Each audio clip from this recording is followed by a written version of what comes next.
Hi, this is Bobby from 42LV Repair with a video today of a 42LV5500-UA main board that needs to be repaired. This is the board. I cannot tell the name, Kurt Gill or something, TV, VCR, whatever. They will know what the board is. And the reason for this video is to tell people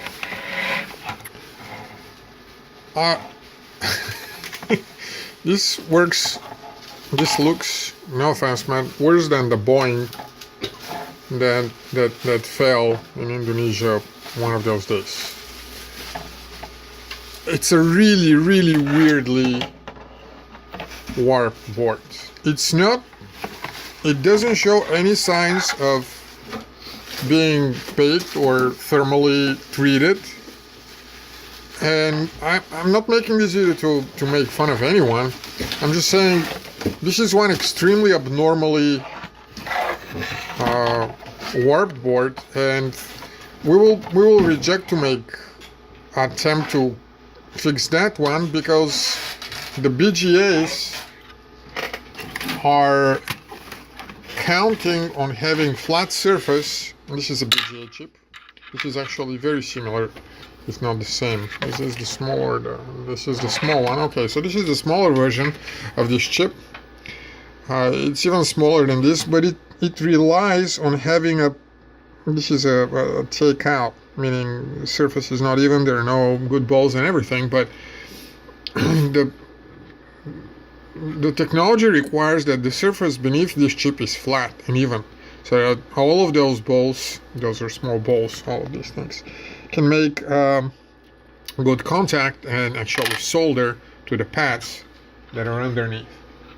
And this is very strangely curved on a point that is actually on a line that is laying between the main processor and the BGAs that are for the memory, but it is so much warped that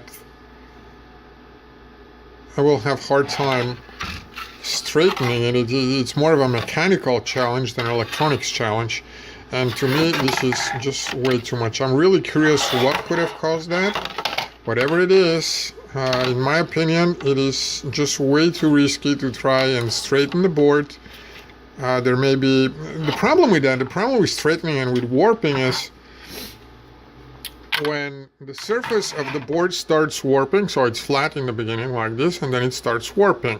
And on top of that is the chip. You can imagine the chip. And sometimes when that happens, the little tracks that are underneath the board, let me see if I have some open around here, they start breaking this copper track. This is a track here.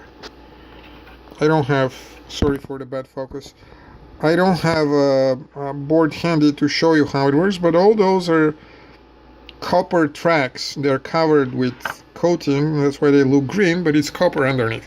And so a lot of them go to underneath the processor, where this goes.